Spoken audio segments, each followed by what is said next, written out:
Hail to all, and all, I hope all is well.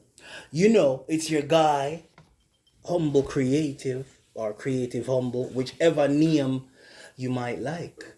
And we're back again on another log. This is the third log, log number three, or tree. You see me? Whichever one, the one you can climb or the one you can ride, whichever, or you draw. But hail to all, and I'm here again, and we are going to be on the topic of the dying God and the other various archetype of the dying God. You know, we see we have this playing out in our society right now. There's a major case that's going on. I could talk about it, but I'm not going to. However, I'm just going to make mention of it that these role plays and these things that's going on is just, it's a rite. It's basically a ritual for the society. It's a ritual for the society. It's the sacrifice of the surrogate king, the sacrifice of the god or the hero, in which that sacrifice will help to promote a stronger society, I guess. However, that sacrifice is only so that that scapegoat can bear the burdens and the sins of this rotten society. You know, because people don't really like to take accountability because there's a bigger force behind this. Most people can see it, other people are just stuck on that and they only see what they choose to see. But it's more that, you know, it's more than what we think. It's very interesting and it's a very dangerous thing because you have to realize what's really going on. Basically, we're this society is fragmented. A whole concept of this society, whether it has to be other society, it's all fragmented because we all trying to piece it together, and that's why ultimately all the knowledge and all the cultures out there is parallel to each other. It's basically the same thing. You know, it might be a different language or a different name, but ultimately it represents the same thing, these archetypes. We're gonna start with the dying god archetype. We have the great mother, the great goddess, which it helps to promote life, vegetation, fertility. You need the great mother. Without the great mother, we will not exist. Existence itself is an illusion anyway, but the fact that we can formulate this, we wouldn't have this formulation without the greater powers that's behind everything. You know, the great goddess, the mother, the darkness, the abyss, as some call it, Gaia, you know. And in other aspect, you have to give thanks to the Father, Gib as well, because most people aren't aware that Gib is the father of Osiris, which is also another archetype of the dying god, Osiris. Osiris's father is Gib. When Ra find out that his wife Nut, the sky goddess, was cheating on him, Ra make sure that Osiris wouldn't be remembered for any month, any year, or any day. However, if you realize the story of Osiris, he was sacrificed and he was cut into many pieces. Just like how Adonis went through similar things, Attis went through similar things, and Dionysius went through similar things as well, in which he was ripped apart by the Titans. His father was also, Adonis' father was Jupiter. Jupiter is Zeus. Zeus is the demiurge.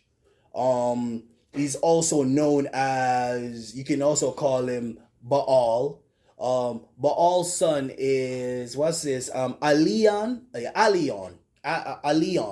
which is, that's Phoenician right there. That's the Phoenician Jesus right there. Alion is the Phoenician Dionysius, you know what I mean? Or Osiris. What I'm trying to get at is these archetypes go through the same thing. As you can see, I got my notes, I got my whole thing, I got my books and stuff, I got, So we're just going to dive into a brief encounter of the archetype of the dying gods, okay? So we're gonna go with Adonis because that's an interesting one, Adonis. And it's good for, this is it right here. It's good to get like a book like this, Book of Spirits or the encyclopedia, which normally have a lot of these, make use of this, because eventually, a lot of things are misleading, and we're going through the Mandela effect to the fullest. If y'all pay attention, we're going through that Mandela effect. They're switching over a lot of things. Sooner or later, they will probably start recanting most of the books. More than likely, there's book burnings going on right now. This is a common thing. The more we get used to AI, I think the closer we become to, I guess, degenerating. However, everything that we create for some reason is destroying us. Hey, we'll talk about that more on another video, but we will stick to the archetype of the dying god. We are dealing with Adonis, origins, Levitine. Adonis is a breathtaking, handsome spirit. Really? Him handsome? What kind of thing that? Whose very name epitomize male good looks. Wait, so this brother epitomize the male good looks? Yo! John know this brother here must get all the pum pum in a film there. Okay. Okay. He is the son of who is this? He is the son of Myth Tree. How does a tree give birth to a baby, right? Interesting enough that Odin was hanged on a tree. Odin made the sacrifice. He hanged on a tree, and most of the dying god archetypes are always being hanged on a tree or trapped up. The most popular one is Jesus. This guy was nailed on a cross. So that's an interesting thing, whether that be a wood, it's still a representation of some type of tree, And when you hang something on a tree, the hangman, that represents death, even hanging things on a tree in Christmas time, interesting representation. But let me get back. So apparently this guy came from a tree. How does a tree give birth to a baby? Very weird. The most evocative explanation given Dionysus eventually faith is that a wild boar slashed the tree open. A wild boar just slashed the tree? That's a strong boar. That's a strong pig. That's, that boar. Did he eat the boar? Was the boar his father? We'll come back to that representation of the boar. That's an interesting symbolism that they're using right now. That boar, that pig, the year of the boar. We hunt wild pigs, wild boars. And, those who eat the piggy are the boar, that's, they like that jerk pork. They like that boar. So, yes, continue. Okay. All right. So, it slashed the tree open. It performing a C-section. I don't know how the fuck. It performed a C-section with its tusk. It uses tusk to perform a C-section. Just like this guy, I think his name is something Moss or Tuss. He's performing a C-section right now on the economy. And that's an interesting thing. But that's for another day. Okay then. Aphrodite rescued the baby, who was already so radiantly beautiful that she placed him in a closed jewel casket and gave him to Persephone for safekeeping in Hades. Now, that's also another thing of the Moses story. When Moses was put into this casket or this basket and pushed down the river or the lake to the royal family. That's also another indication of the polarities right there. So she give Persephone the baby and say, yo, Persephone. And those who know Persephone is the wife of Hades. So Hades, which interestingly enough, she brought this baby to hell, Hades, and the underworld. And she's raising him. So she spent, Persephone is the daughter of Demeter and also the daughter of Zeus, if I'm not mistaken. And Hades is her uncle. And yeah, but you know how that goes. So Persephone couldn't resist peeking inside the box and was instantly smitten. So we have to say, soon as she see the baby, she say, yo, which baby this? However, we won't dive into too much of it. So she apparently raised the baby. So Adonis growed up in Hades' palace. So this brother grew up in the palace, just like Moses. He was raised in the palace. So he had access. He was doing his thing. He was watching the different things in the underworld in Tartarus. He was like, yo, look at these creatures, yo, what's going on? So he had that ability. He had these things around him, so where he can learn from. And he had examples. The Greek magical papyri document from early Common Era Alexandria classify him as a chthonic deity, a spirit of the dead, invoked alongside Persephone, Hermes, and Anubis. We will get to Anubis. Anubis is the opener of the way, and you must hope in your heart if you want to know what's really going on. Spirits are able to pass back and forth between realms of life and death. Now, as it says, the spirits can pass back and forth between the realms of life and death. That's an interesting thing. We also have that capability. It takes an interesting while for us to build it up, though, because you have to meditate. Because those states between life and death is basically the condensed light. So if you know how to contract your molecules, and if you know how to get yourself in a trance for you to basically push through both levels, both realms, that's an interesting thing, man. That's very interesting. So it says Adonis, the subject of mystery religion, was venerated almost exclusively by woman. So woman exclusively venerate Adonis.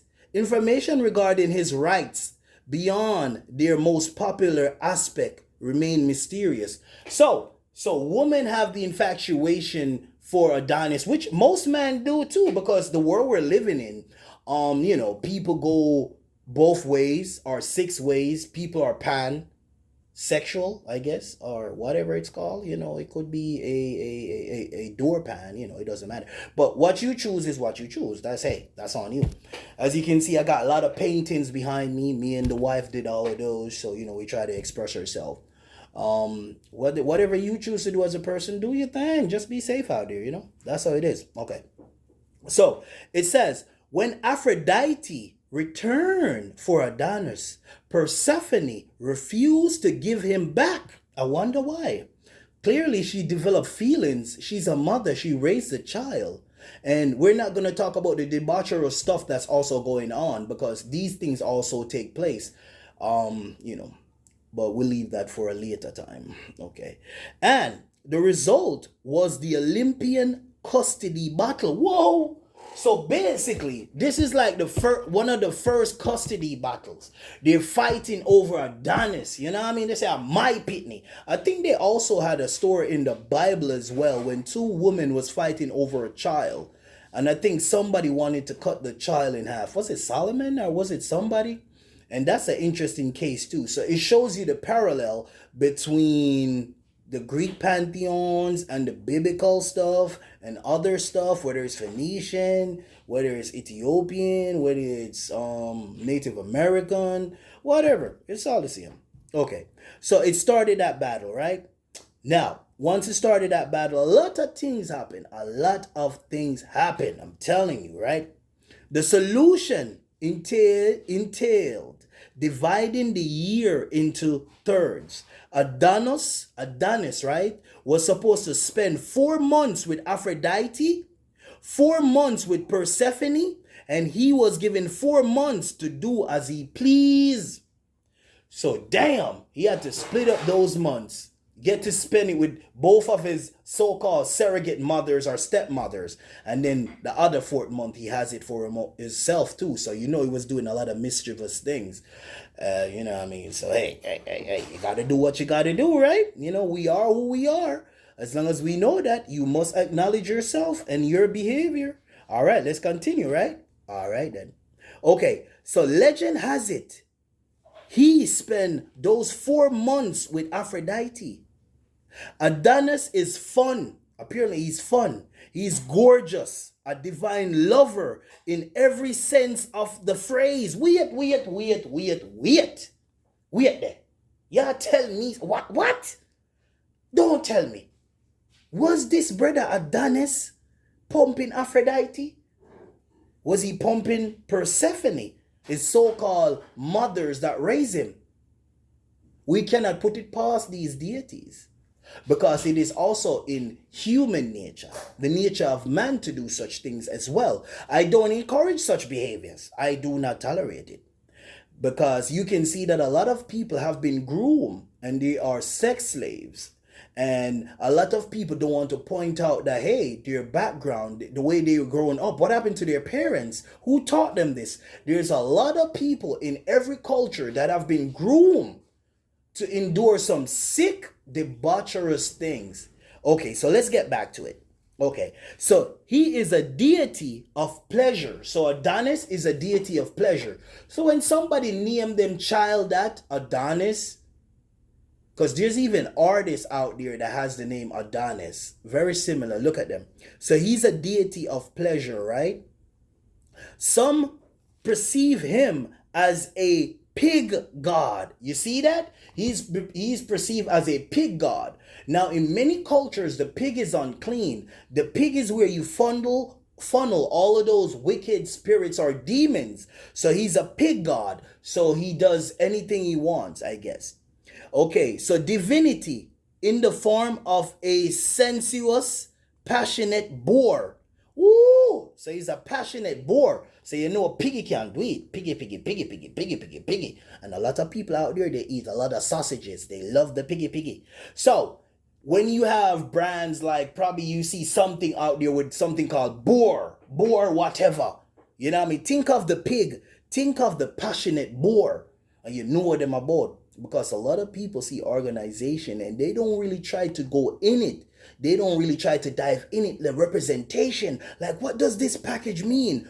Who is this company? What archetype, what deity is the representation of this company? Boar, the passionate boar. A lot of people eating the boar meat. Okay, let's get back to it. He loves loving and he loves hunting. Well, yeah, who doesn't love loving and hunting? You know, when you gotta hunt for it, you're hunting for it. You know what I mean? You're hunting for something. Hunting for a fixin', for a vixen. You know what I'm talking about, you know? You wanna know what me I chat about? Hunting for something. Sometimes you have to buy it, and sometimes if you're lucky, you get it for free. If you see a nice little freak down the road, but don't take it. It have to be offered.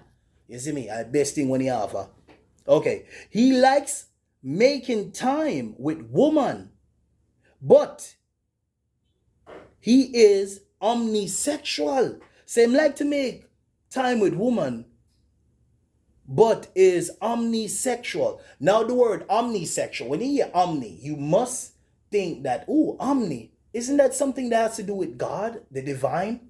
So y'all tell me, say, this guy, you know, and people always say ominous, omnipresent. So he's omnisexual.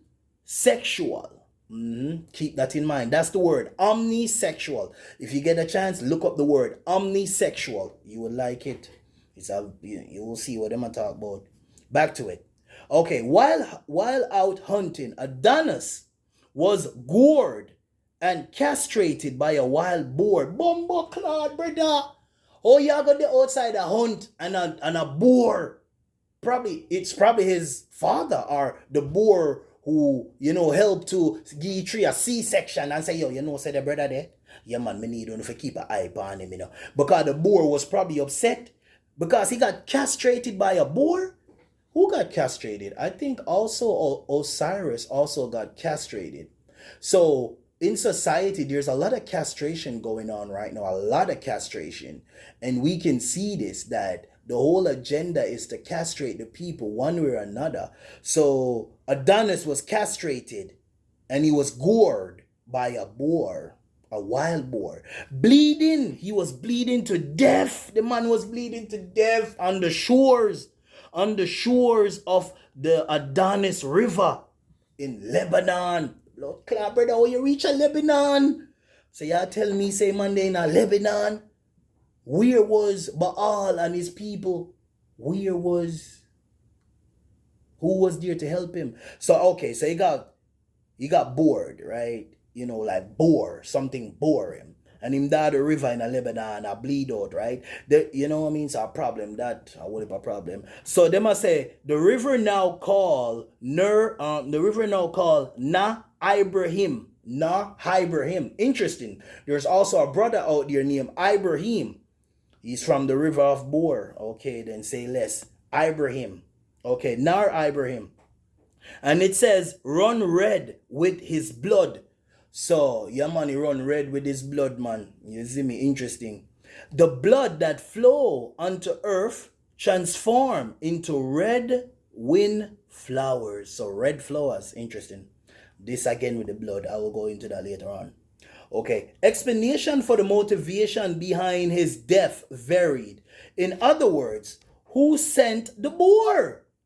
Some say Aphrodite's passion for Adonis invoke Ares' jealousy, and he attacked Adonis in a boar disguise. So y'all tell me, say Ares, brother, Ares just feel, well, I understand that still because Ares I say, wait. Why y'all spend time with this brother? I know my pitney. I know your pitney. You infatuated with this guy. I say, yo, you can't take my thing. I must say, that's my woman. You know what I mean? You know, probably Aries wanted to just chaperone and just be there too, so he can keep an eye. You see me like, yo, who this brother? Yeah, man. Make sure you don't touch my woman. And it's like that. You know, jealousy is very natural, I think. That's normal, you know. However, with jealousy, people get hurt. So some say it could be Aries, right? Who was in a boar disguise. There's another version. There's another version that says Artemis says that Artemis, irritated by Aphrodite, sent a boar, striking at her rival through her lover. So Artemis, you know what I mean? Another goddess. Oh my God, another one of these deities, man. You know what I mean? They just having problems and Adonis just happened to be caught in the middle, my G. This guy just came up doing his thing, and here comes people fighting over him. He's just trying to have a good time, you know what I mean? And then bam, problem happened, man. So Artemis, the hunting goddess, because you see, Artemis is a goddess of the hunt, man. So think about it. Send a boar, take him out. Simple thing, bam, bam, bam, you know? Just like that. And then it continue. There's other alternative stories that, you know, pay homage to Artemis and all of these things, goddess of love, and, you know, these dying gods. So here we have Adonis, right? In the Jewish faith, them also call him Adani, which means my master. Interesting thing. It's also important that Phoenician Canaanite city, his name is a variant of the Jews, of the what them call Adani. So them would say Iodine or Adani. You see me? There's also that. However, as I said, all things have its parallel. We all doing and worshiping and doing the same thing. And as I tell you, we all going through this thing. And it's an interesting thing that we choose to face it like that. Know that you're not blind. Even though the deity Hades, his name means blind as well. One of his variants, his name is blind. You know, and the Greek meaning of that would also be, you know, wealth. He's also, you know, a very wealthy thing. So most people say you want to be rich, you gotta be you know, that's how it is. So as you can see, Adonis has been through so much. So as you have it in society, you have people that's paying the price. You know, a lot of people are being castrated. A lot of people are being sacrificed. A lot of people are playing out the rituals that's within this mythology that we see on TV. It doesn't matter what you say. It's right in front of you. The truth, it's so simple, it's basic. You have somebody playing out right now what they went through. The the debaucherous living that they had to endure, and then to pass that on to everybody that they come in contact with. That's an interesting thing. That's a messed up way to live. All right, so today we talked about the dying god and the archetype of Adonis. There's many things, if you research this, you will find that there's many alternative stories, there's many parallels of Adonis. And as I just mentioned to you, there's a parallel such as, or similar. There is Osiris, there's Dionysus, there is Jesus, there's also Athis, and there's also Odin, who also is a part of the dying god paradigm. And these are the things that they go through, whether it is to make the society better, because this is how it is. Ultimately, they always need somebody in society to make the sacrifice. They need an scapegoat. And people need to look into that. What does that mean for the people that's walking around? Because even if the scapegoat bear the sins and then sacrifice, that shows you that we're still propagating the same old rituals from biblical time, from time before the biblical entry, from ancient times. So we're just doing the same thing. We're still sacrificing the surrogate king. So the sacrifice of the surrogate king. So it is an interesting thing. And then you can view Adonis as a surrogate king as well, because due to the fact that he came straight from the tree, with the tree of life or the tree of light, and then the C-section by the boar, he inherited the title of the boar. And he was a lover.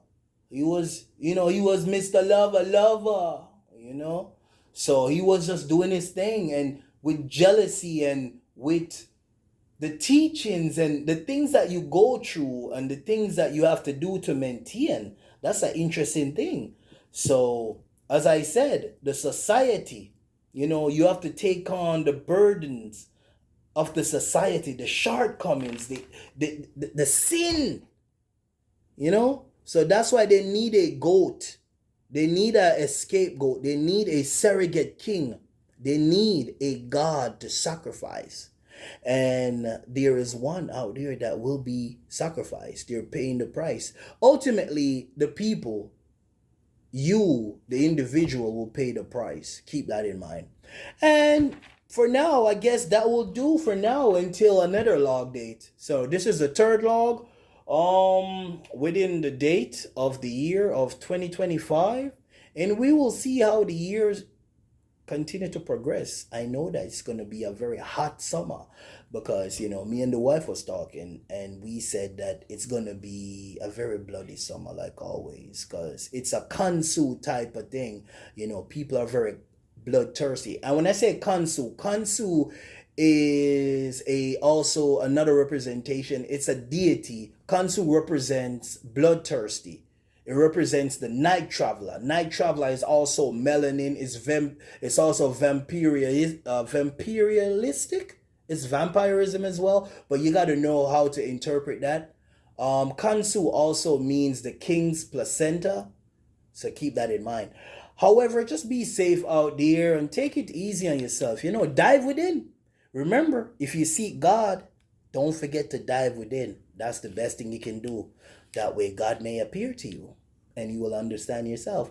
But for now, have a good day. Have a good night. It's Humble Creative. That guy. Your guy.